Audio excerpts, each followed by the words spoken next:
All right. Well, trying to drive on the freeway, it's always a treacherous act.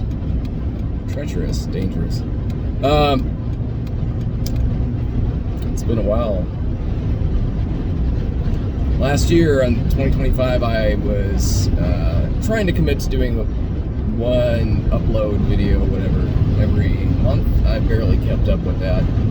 It's 2026, and I think it's been probably a good 3-4 months since I've done anything as far as making videos, doing my little minor reviews or whatever you want to call them. Had some stuff outside, work and life stuff going on, but no excuse.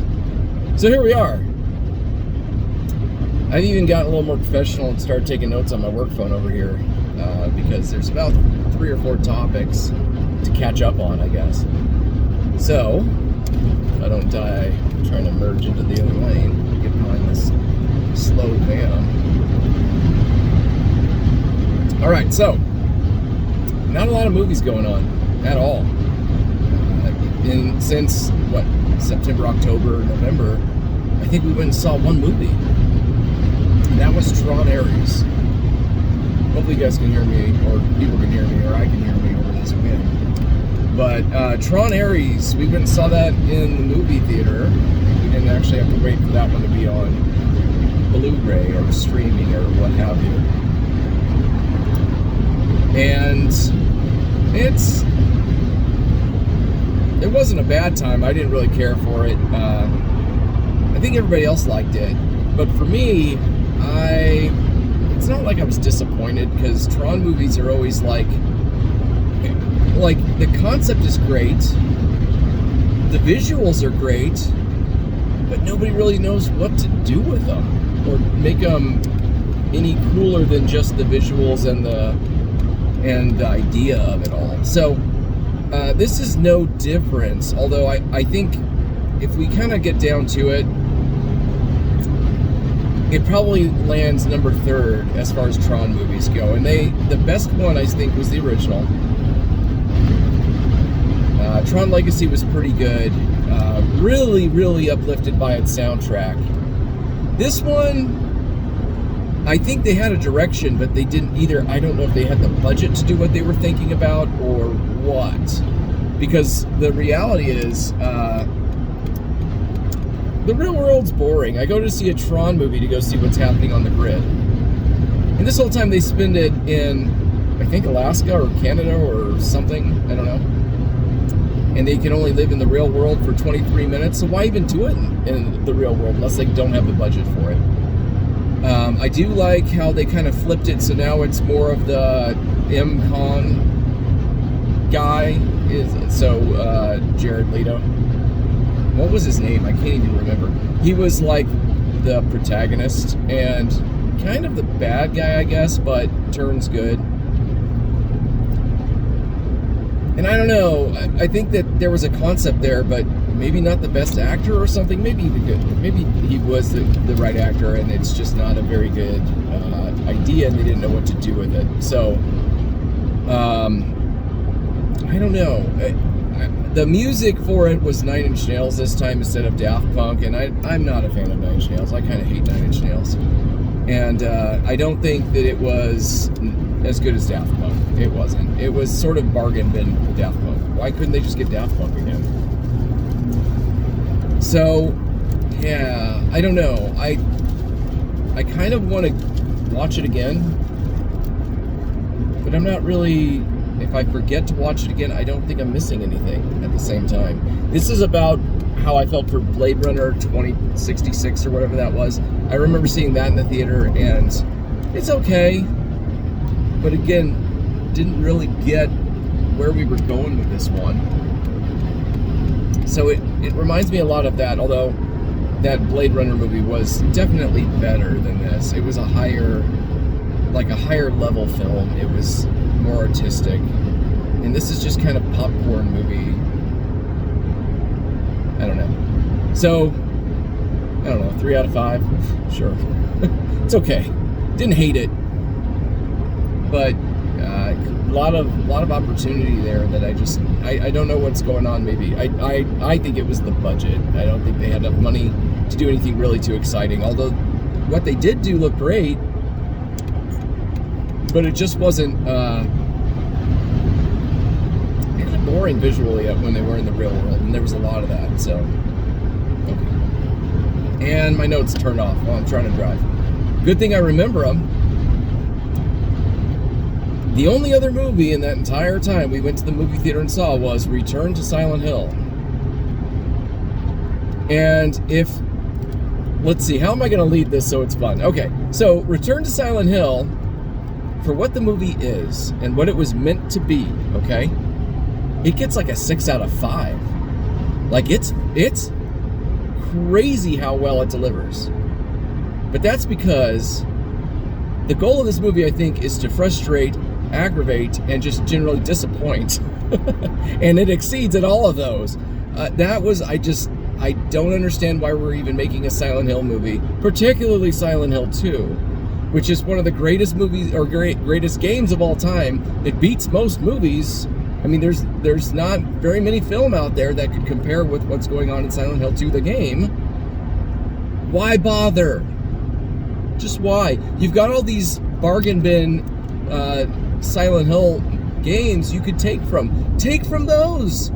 Do Downfall or Homecoming or whatever. Like, do one of those if you're going to just do some generic, pointless Silent Hill thing. Silent Hill 2 is like sacred. Why would you touch it? And the director is the same guy that did the original Silent Hill movie, which was okay. But if you have any, and I don't know, okay, I don't know, but to me, if you're going back for more, you should at least respect what you're getting into, and I don't see it. So he should have, in my opinion, he should have respected it enough to go, we shouldn't make this movie, or I would like to start developing it, and we're not going to make it until we're ready for it. And if studios say no, and the producers don't want to support it, then we don't do it. We don't do it. Should just leave it alone.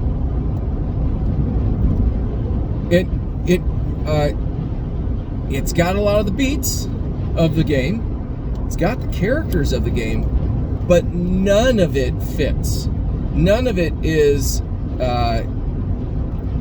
appropriate to even just the very first playthrough of Silent Hill 2. So Silent Hill 2 is one of those games where you could play it a lot and get more and more out of it. And you can tell that there's this intention behind the game where it's all very purposeful. And there's like subtext that they completely don't know how to handle in the movie. Like the fact that Pyramid Head is James. They just make it clear, oh, it's him. Okay. Why though? Like, what was the point of that? The game never tells you, hey, Pyramid Head is James. Look, it's him under the mask. Wow. Like, why? Why would you do that? Like, why is Pyramid Head James? Does the movie even approach why that is? No. Eddie's in the movie for 5 minutes. Why bother? Why is Eddie in the game? Don't know. Who cares? He's a character, though. That's how the movie comes across. I knew I'd be disappointed in this movie. I knew it. So it's my fault. I paid my money to go see this in a theater when I should have said no. I just should have said no.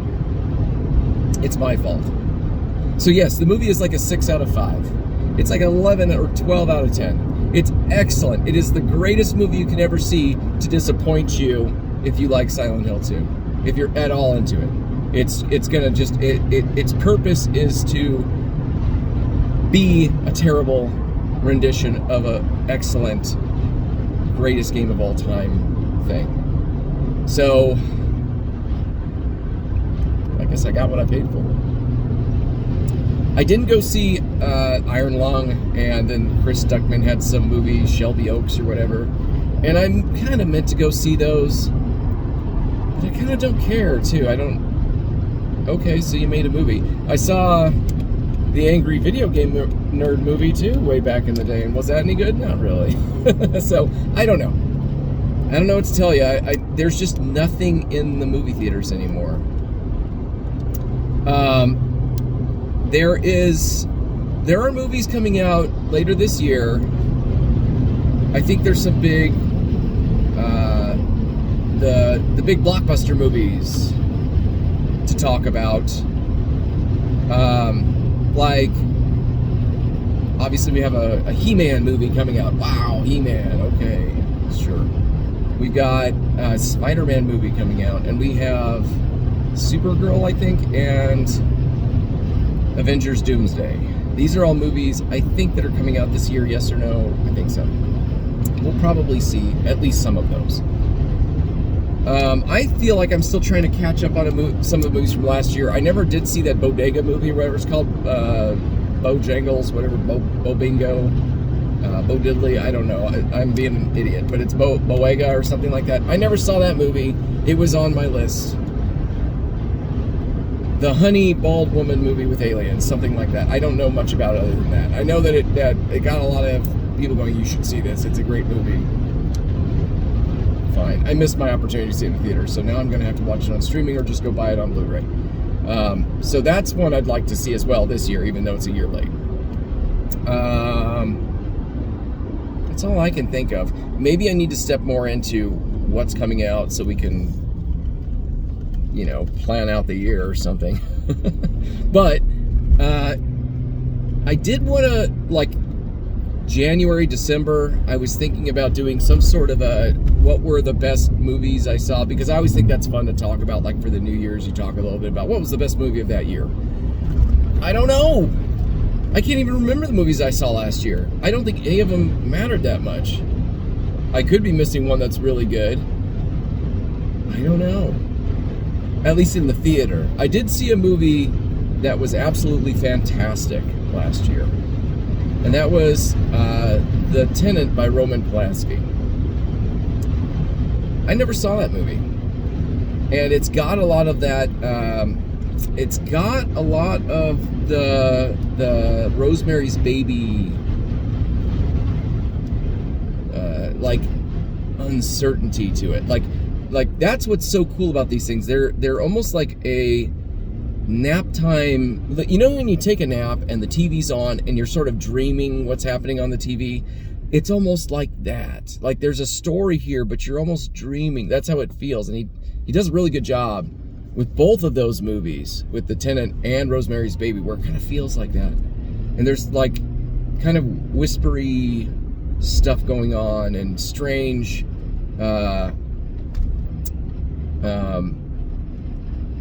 sort of strange things about the sets and stuff that really kind of dig into this. I loved it. It's way different from Rosemary's Baby, obviously, story-wise, and it's got a lot of weird things going on with the what's her name, Shue? I am not Elizabeth Shue, or whatever her name is. And Roman Polanski's a weirdo, dude. He is so weird. And him as a person, there is something wrong there. Something was wrong there. And it was pretty clear from the beginning. But the movie's great. And there's that, by the way, I knew this, and I don't know how I didn't know this. I knew it as soon as I could hear it. But there's that point where you hear the voices and sort of the dialogue and the slurring of his talking, where I'm like, this is a Skinny Puppy sample. And it's one of the famous ones. It's one of my favorite songs by Skinny Puppy is The Choke. And it's that, take out my stomach, my kidneys, I'll say, me and my intestines. Like that's from this movie. And when he starts doing that, I was like, oh, here it is, I found it! Victory, we found it! It was so good. I was so excited when that came up. I'm like, saying that were possible, I'd say, me and my intestines. It's like, right, it's perfect.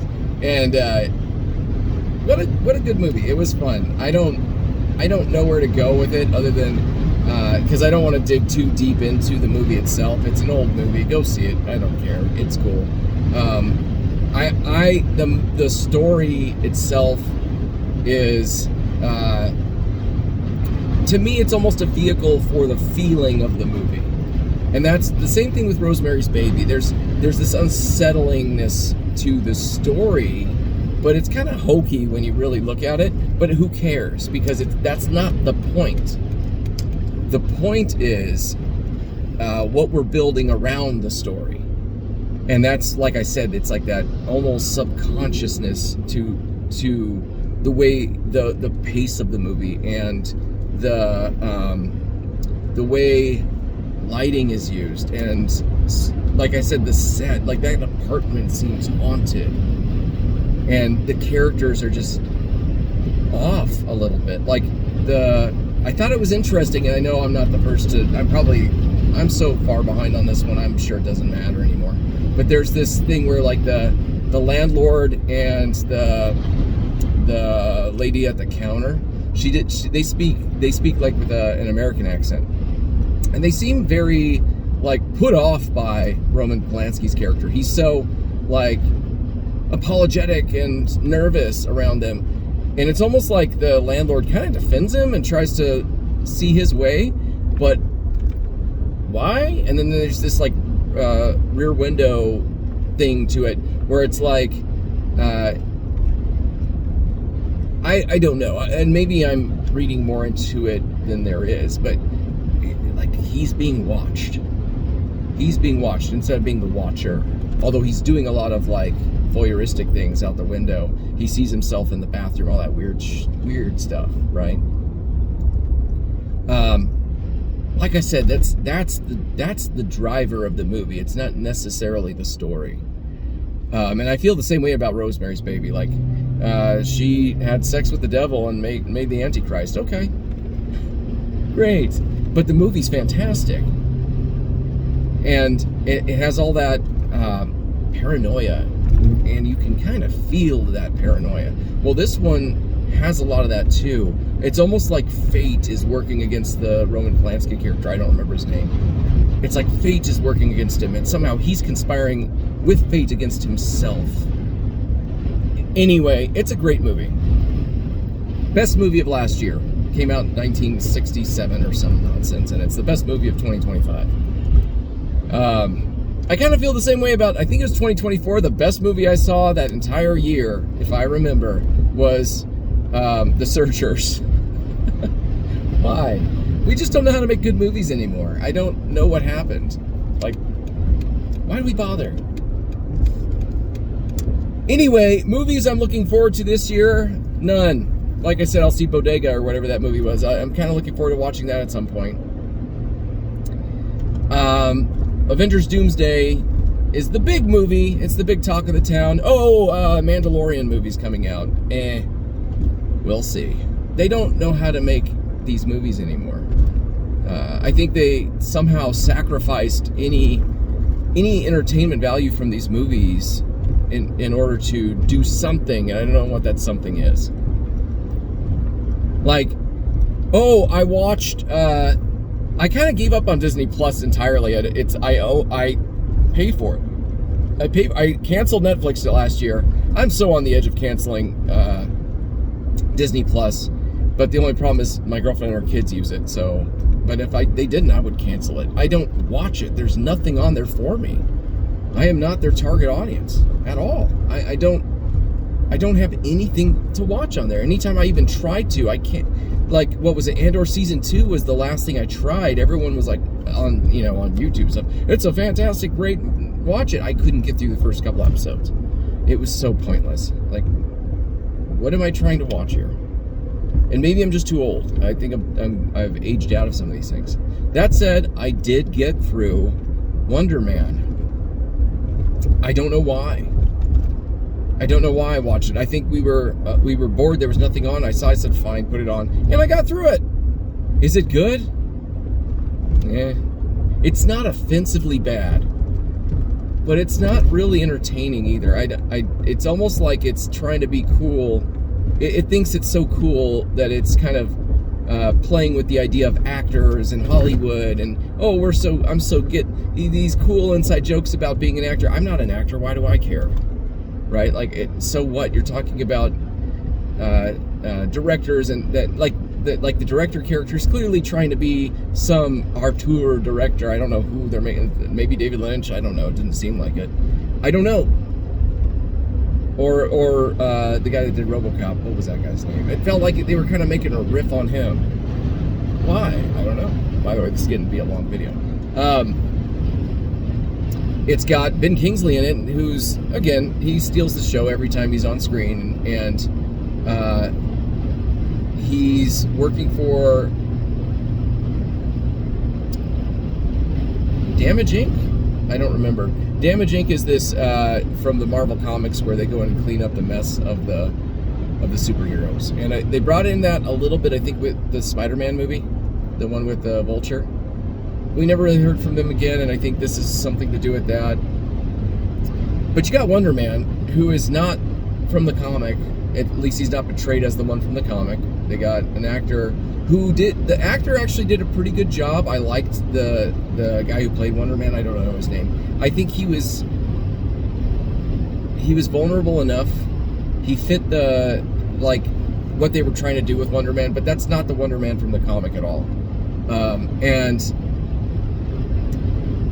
it's almost like, I don't know. I don't know where to go with this, because Wonder Man wasn't horribly offensive.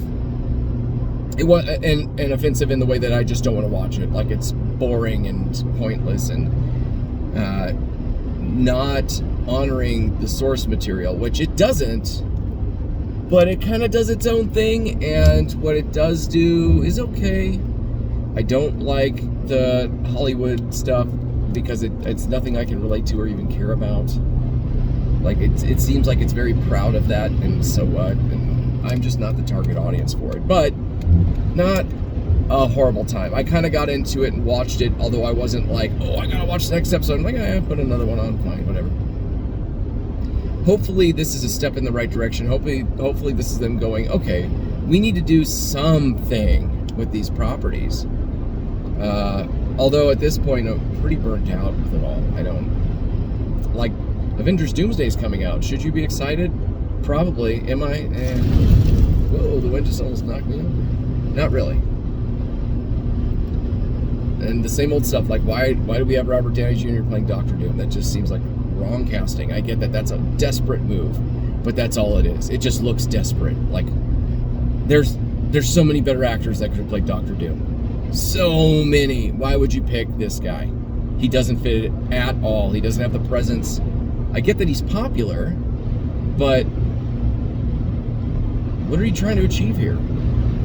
And maybe it's a vision thing, like they're gonna go into, we're gonna go to this movie. Oh, it clicks, it works. Yeah, like it did for Fantastic Four, right?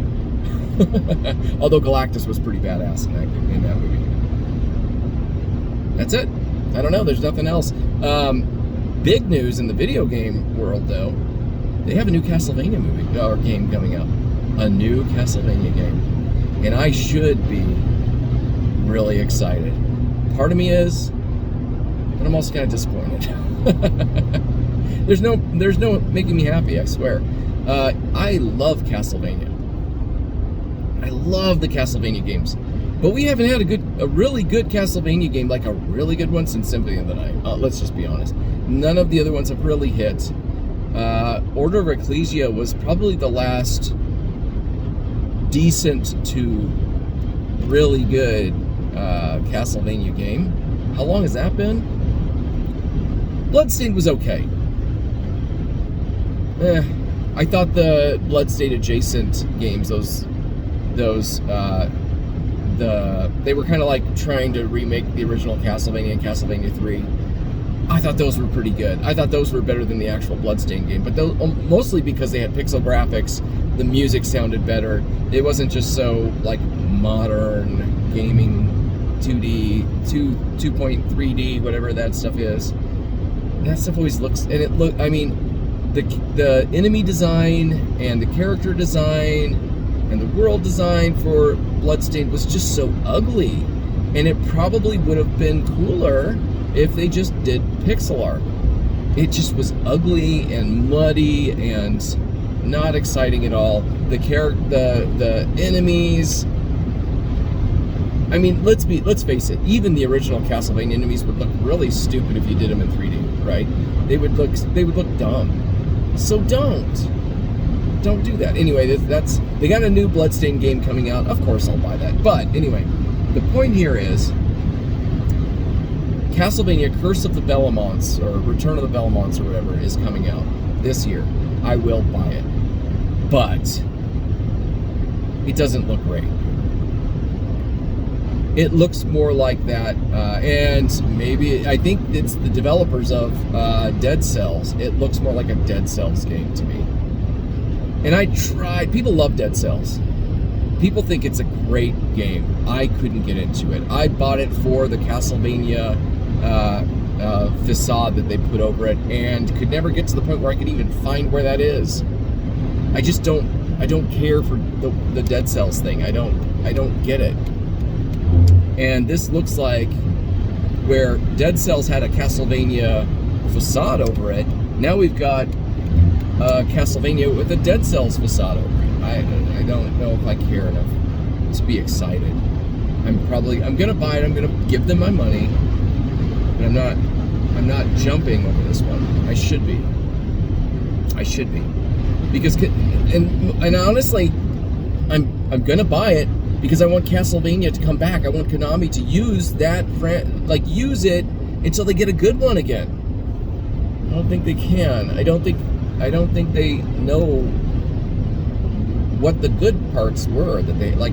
Symphony of the Night is one of the greatest games of all time, and I don't think they know why. That maybe is a video unto itself. Like, why is Symphony of the Night so great? And I could probably go on for hours with that. I mean, I'm already 30 minutes in. Who really cares what I have to say, right? There's also another Silent Hill game coming out. Yes, excellent, wonderful. Give me a minute. I haven't even gotten through the Castlevania 2 or the Silent Hill 2 remake yet.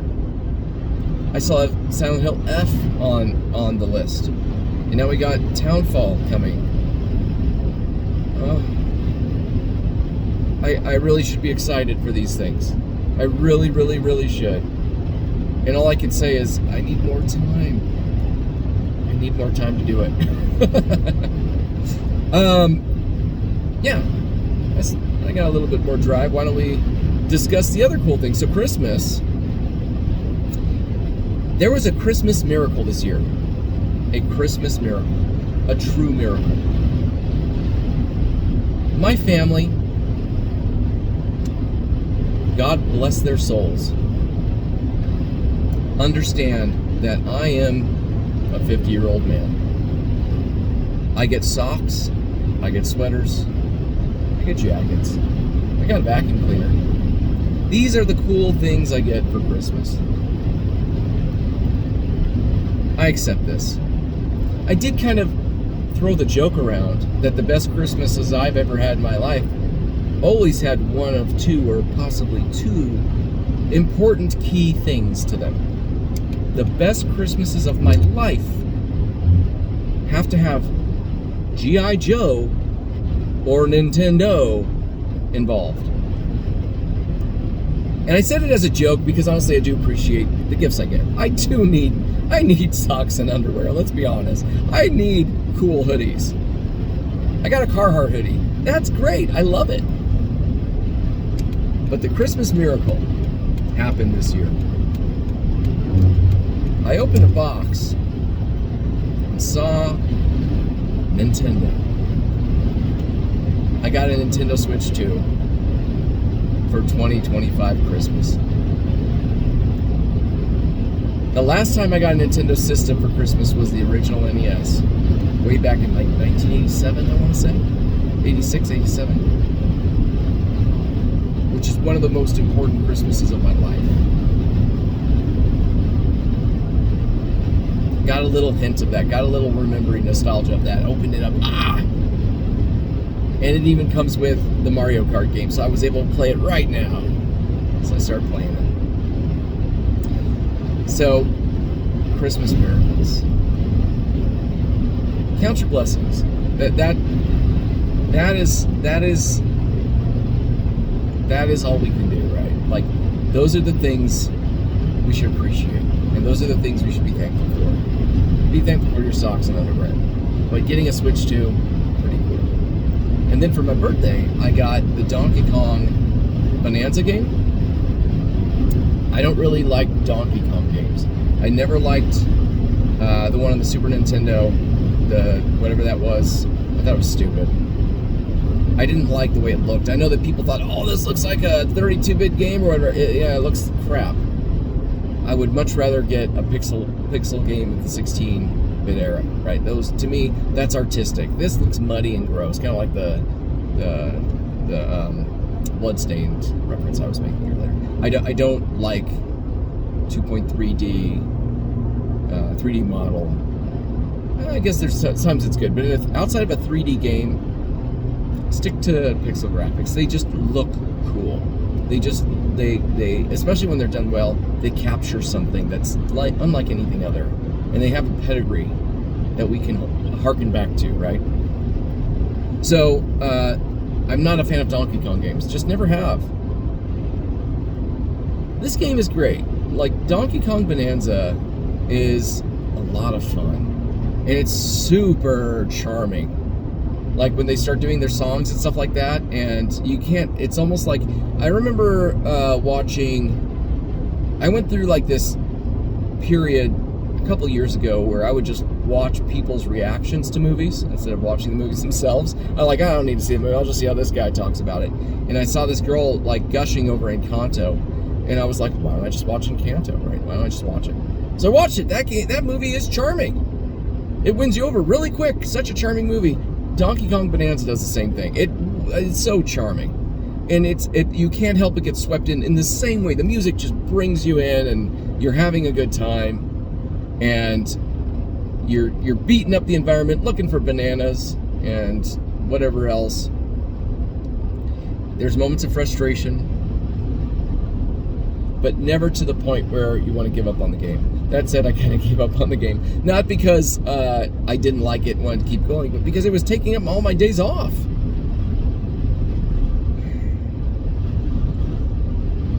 I need more time.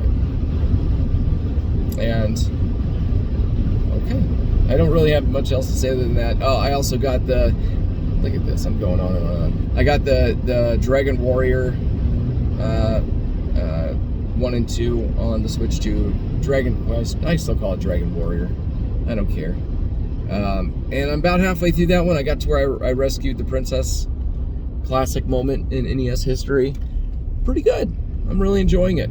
I wanted to get Dragon Warrior 3, Dragon Quest 3. I haven't done that yet. The cool thing about the Switch 2 is I can go back and play all those Switch games that I bought and never even opened or touched. So now I need to take some time and do that. Because why not? So, I promise I'll make a video in March. I promise. Although there's probably nothing going on in March to talk about. Okay.